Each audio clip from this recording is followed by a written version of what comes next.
Hello, welcome back to Your Pamphlet, and this is your host Rob. Rob who has to come in to apologize formally about my biggest mistake ever, and that is the misinformation that I spread unknowingly in my Lily Allen West End Girl review that I posted a couple of weeks ago, where I said that David Harbour and Lily Allen had kids and they had been together for the longest time, like for 15 years or more.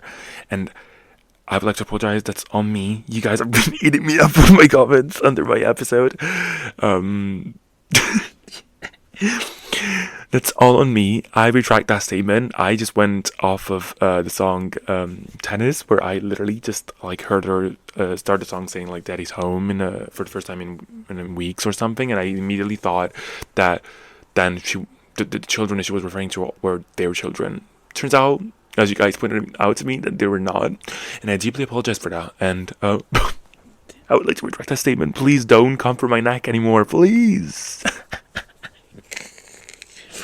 Anyways, turns out he's not the father for real. But anyways, I just wanted to clear that out and get into this episode. Today we are I think we're like mostly, to be fair, talking about two different things actually. One of them being the new Rosalia album Locks, but also I wanted to, of course, talk about the Grammys, the Grammy nominations that came out literally after I did that episode that I posted, my latest episode, yeah, the one before this, my top album of the year. So I literally predicted that. You know, that's great. That's incredible. So here are the nominations for the Grammys, I guess, that came out recently. I just wanted to like basically discuss them and give my predictions, I guess, on what's going to happen. I'm not covering the entire list. I'm just covering like the main ones that I sort of think I can talk about, I guess, like to have a bit of knowledge about. So it's going to mostly be like, the pop albums and the best albums of the year and songs and all that stuff. So yeah, let's get into it. We have to start off with like the general field categories, which are the most important ones here, the ones that I really care about, and those are, well, the first one is record of the year, which awards the artist and the producer, recording engineer, and or mixer and mastering engineer, if other than the artist himself or herself or themselves. That's straight up from the Grammys website, by the way. So that's the exact description they give us. Every year, I literally have to like go through this because it's important to, I guess, note it when to choose, like when you actually make a prediction about this, to know what the hell you're talking about, basically. So, anyways, the nominees are as follows. So it's Bad Bunny, DTMF, and then it's Manchild, Sabrina Carpenter, Anxiety by Doechii, and it's Wildflower by Billie Eilish, Abracadabra by Lady Gaga, Luther by Kendrick Lamar with SZA, The Subway by Chappell Roan, and APT by Rose and Bruno Mars. Now, I actually want to say, first of all, most of the categories I've seen already, I'm pretty satisfied for the first time ever in years with the Grammys about the nominations. So, yeah, this is for record of the year. Basically, from my usual understanding, is that it's about the entirety of the song. It's not simply about the lyrical content or like the structure of a song, but it's more like the production, the sound of the song. Basically, something that it's more about the vocal performance, basically the way that the lines are delivered specifically, and it's not about necessarily the meaning of the function of the song, but it's more like exactly a record, the record of the year, and there's a lot to choose from here. I think all the I'm pretty happy with most of the the choices that the Academy has made. The one that I think that I would want to win is, to be quite frank with you, would be actually if I'm thinking about like production and everything and like the whole moment. This is so difficult. I personally would say Abracadabra by Lady Gaga. I think that Circuit and Lady Gaga's album were just spectacular. Go and listen to my review of Mayhem in my previous episode, as one of my top albums of the year. Spoiler, but that was it. Like that was literally it. And I think in that song is the like epitome of the album. I think, and it's just incredible. Like super super good. Who do I think will win?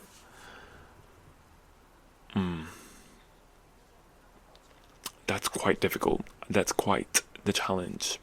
That's quite the challenge. I think for the record of the year, it could actually even go to APT, which I personally wouldn't mind because I would want to win one of the categories.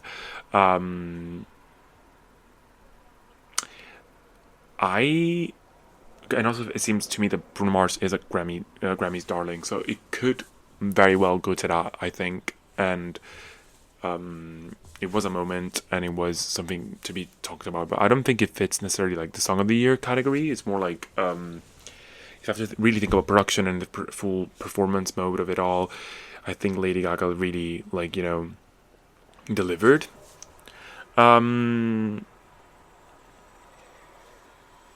Yeah, so I think it might either be Kendrick Lamar and SZA with Luther, or APT might win it. One of these two. I do wish that.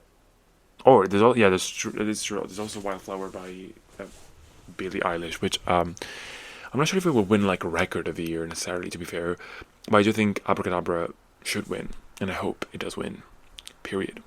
Album of the year. Album of the year is an award to the artists and the featured artists, songwriters of new material, producers, recording engineers, mixers, and mastering engineer credited with 20% or more playing time of an album.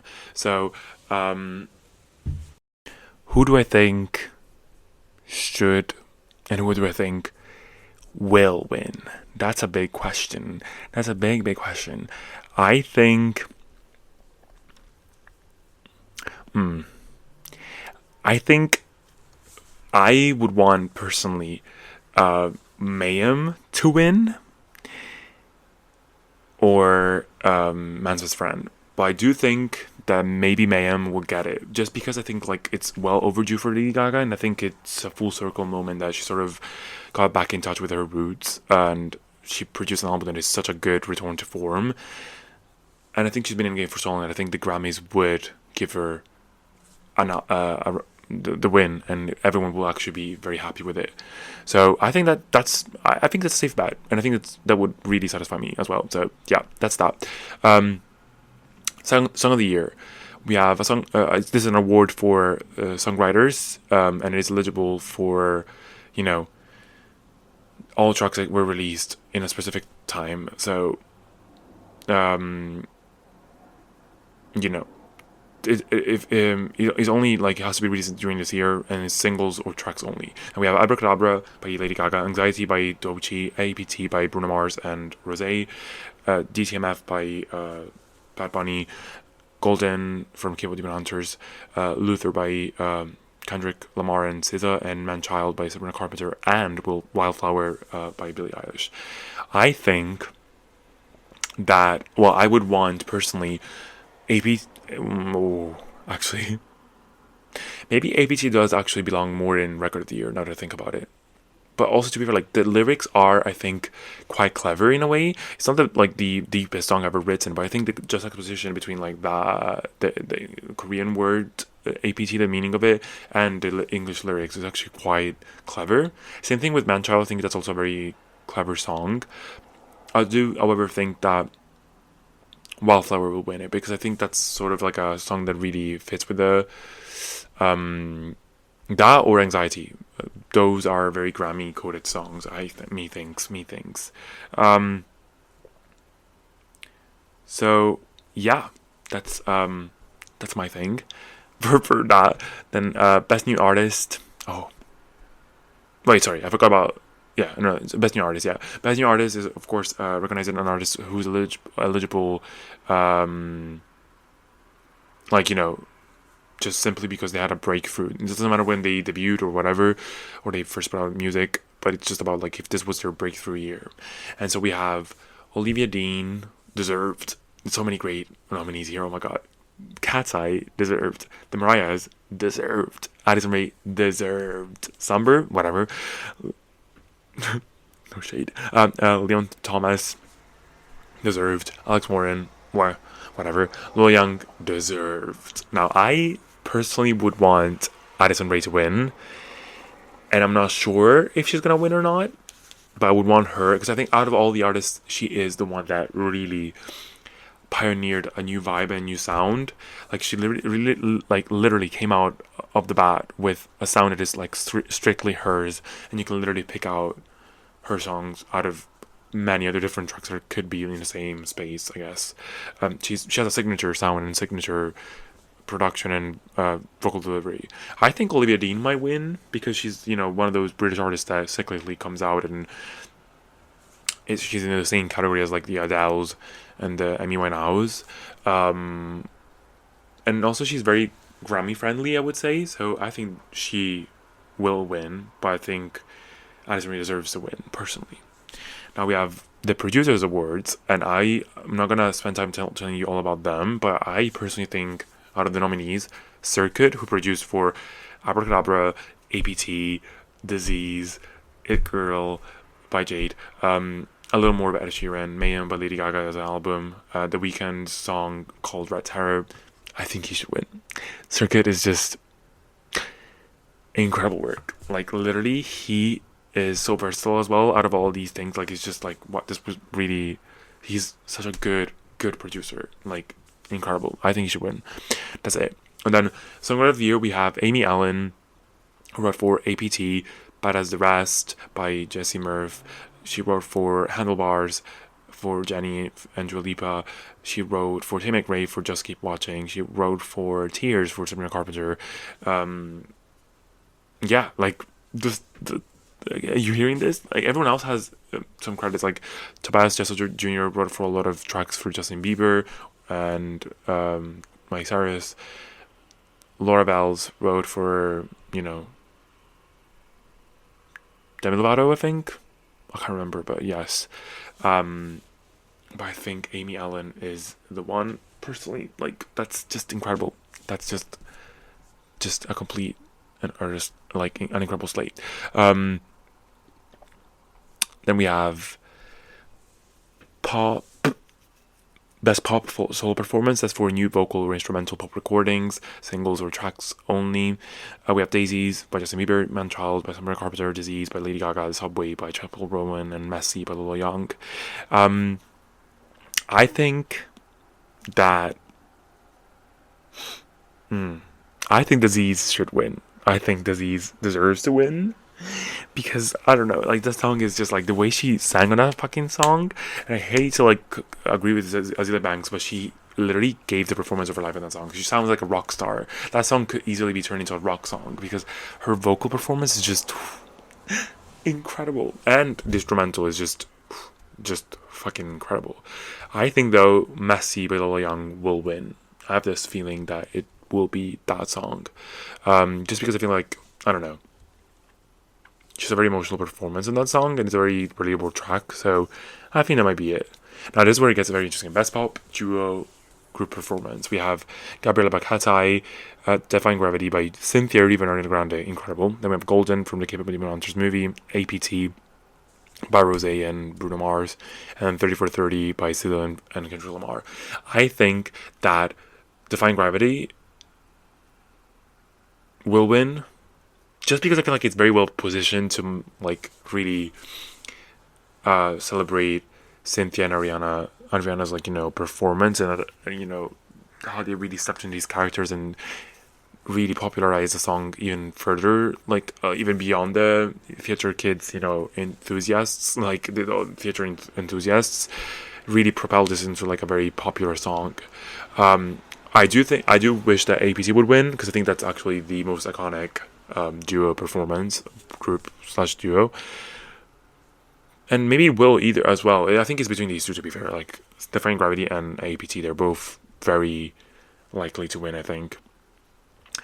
Best Pop Vocal Album, we have Swag by Justin Bieber, Man's Best Friend by Sabrina Carpenter, Something Beautiful by Miley Cyrus, and Mayhem by Lady Gaga, and then I've tried Everything But Therapy by Teddy Swims. And it's for albums containing greater than 75% playing time of new pop vocal recordings. I think this should go to Man's Best Friend, Sabrina Carpenter. I think she is likely actually to win this, or Justin Bieber might actually win this as well, because this is like sort of like I don't want to say consolatory award to album of the year, but it sort of is. But also maybe Lady Gaga. Like, I believe in Lady Gaga's sweep, so period. And the last one I want to talk about is Best Dance Pop Recording. We have Blue as Flame by Selena Gomez and Benny Blanco, Abracadabra by Lady Gaga, Midnight Sun by Zara Larsson, Just Keep Watching, oh my god, that's incredible, by Tim McRae, and then Illegal by Pink Panthers. All these nominations are incredible. Apart from Blue as Flame, I don't think really, she's a Grammy nominated worthy, song. But I do think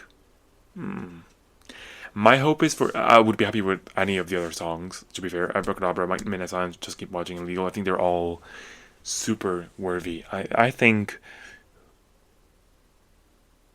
Pink Panthers might win this, if I have to be honest. Either that or Abracadabra. And I'll be happy. I'll be very happy with that. So that's that. Now, before we end the episode, I wanted to talk about this album that is not eligible for this year because it came out, in October. Well, in November. Technically, I think the eligibility is up until end of September. So, Lux by Rosalia came out this past Friday, and this is the most streamed on Spotify, most streamed album by a Latino artist. So impressive. And I did foreshadow in my previous episode that this album might, sweep in and change my rankings, and it definitely has done that. Rosalia has delivered. Lux is just, actually I think it's supposed to be pronounced Lux, which is like light. That makes a lot of sense because also the cover is that. There's part of that. This is the most surprising album I've ever heard. Like, this is such a out of the box for a pop artist specifically to do this, and specifically for her as well, because her previous album, Motomami, was such a big release, banger with a lot of hyperpop songs and very Latin sounds, very danceable, very hyperpop, very rager, very, very cool. A great predecessor to Brat, I think. She switched it up so hard for this one. Like, I'm not talking, guys, I think this was like I don't think anyone was ready for this. She went full classical music. Like, literally, I'm talking about opera classical music. Like, I'm not kidding. Like, if you go and listen to the album, it's a full opera, classical orchestral album. And it's just so fresh and so surprising in a good way, of course. There's so much versatility also in the way she sings here. There's moments where she really goes into the opera style for real, and then some other songs where she goes more into the ballad type of delivery. But every single song on this album is produced as a classical piece, basically. A lot of violins, a lot of pianos. So bloody good. There are so many great highlights in this album. Some of my favorite songs are I need to also say this. She sang in more than 10 languages. Ooh, what was that? More than 10 languages, I think. I think that's what she said also in interviews. I couldn't exactly pinpoint where. There's some songs, of course, like in Italian, actually, to be fair, like Mio Cristo Piange Diamanti. That's incredible track as well.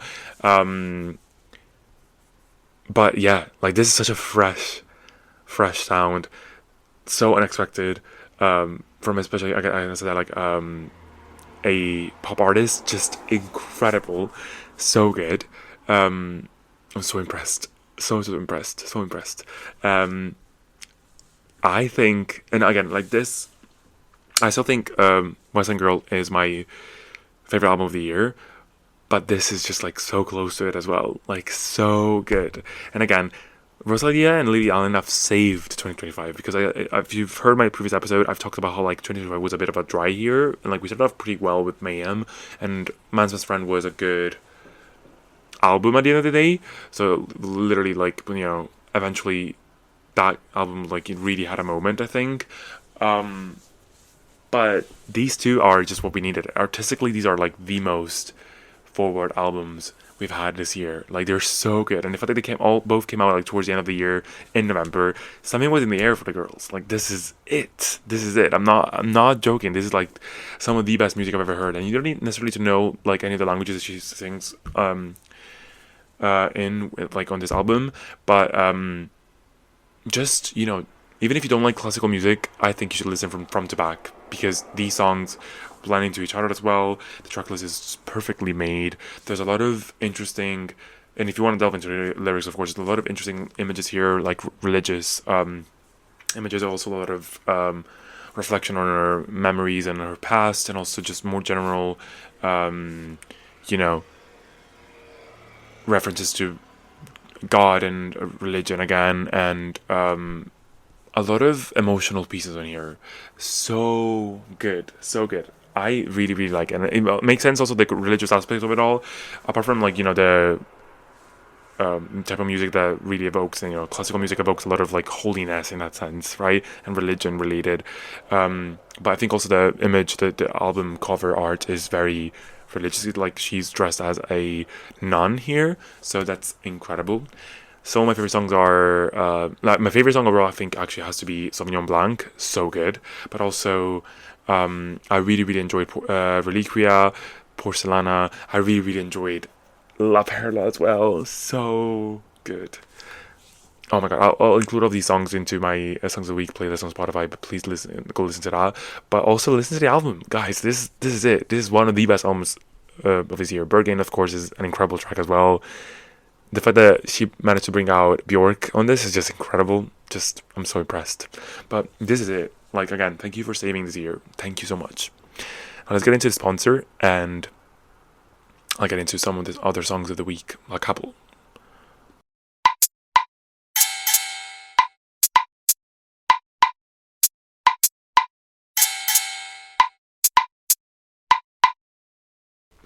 Hey friends, I'm so happy to be once again sponsored by Mantra Matcha. If you've been looking for a way to boost your energy, focus, and overall wellness without the crash or jitters of coffee, you need to check out Mantra Matcha. At mantramatcha.com, they offer super premium ceremonial matcha sourced straight from a private hillside farm in Uji, Japan. This isn't your average green tea powder. It's made from youngest and most tender tea leaves, shade grown, stone ground to perfection, and the result is a smooth, naturally sweet flavor. And the cops are literally, on the lookout for them because, you know, it's perfection. There's always a smooth, naturally sweet flavor and an antioxidant powerhouse. We're talking about 137 times more antioxidants than regular green tea. Mantra Matcha takes it up a notch with 6 amazing superfood infused flavors like banana cacao, strawberry lemon matcha, cinnamon goji berry matcha, and you can also try rose hip dragon fruit, superfood berry, with a totally unique twist on your daily wellness routine. Hold that thought, because they're coming back for more. This is so unserious. But each blend is infused with powerful ingredients like turmeric, ginger, and goji berries to support your immune system and keep your energy steady all day. It's organic, no GMO, gluten-free, sugar-free, completely clean. Perfect for anyone looking to feel their best naturally. And enjoy it hot, iced, blended into your smoothie. However you want to drink it, you're going to feel the difference for real. And the best part, every purchase helps provide a meal to a child in need through No Kids Hungry. I've already talked about this before, but this is just like one of the most important parts about, I think, buying through businesses that are interested in giving back as well. and this is the best way of doing it. So head to mantramacho.com and you can use my exclusive promo that is Overshare Pamphlet for the biggest discount they have anywhere. So that's mantramacho.com for you. Fuel your focus, boost your mood, and sip your way to better wellness every day.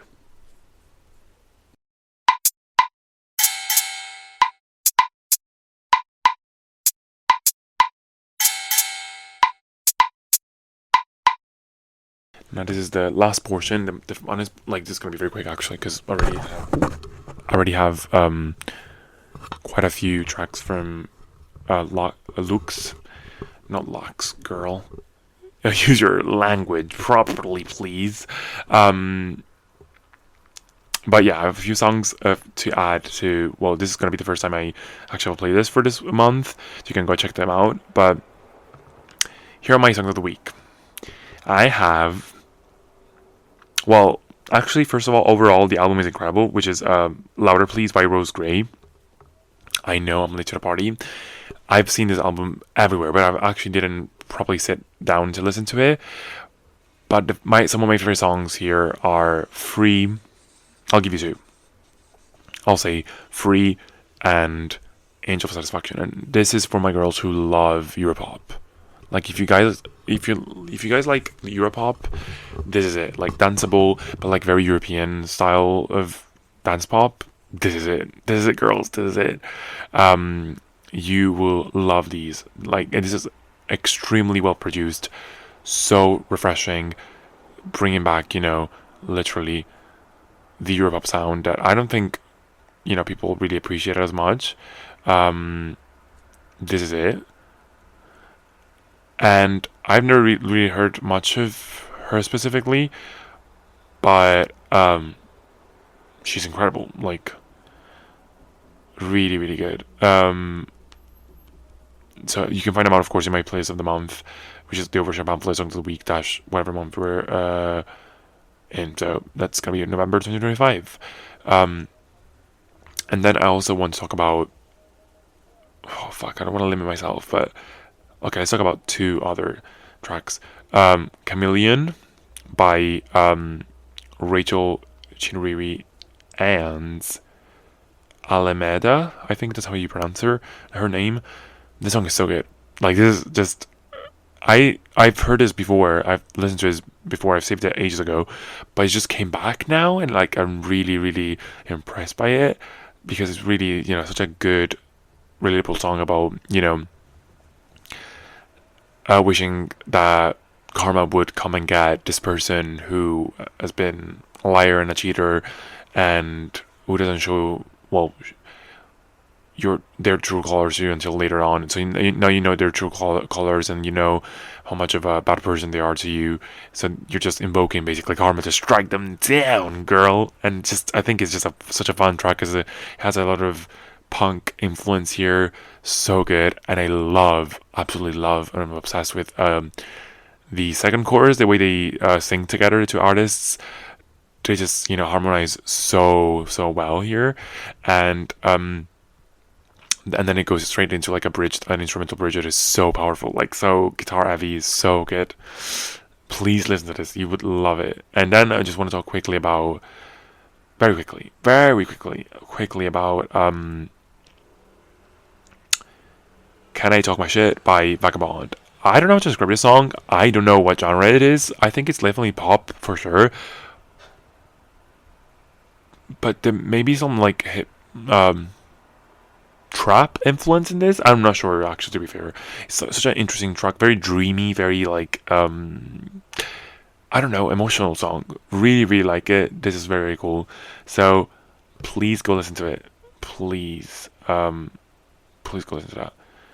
And that's it. You'll see also my Lux songs on there as well. So go listen to their playlist, and I'll catch you in the next episode. Bye.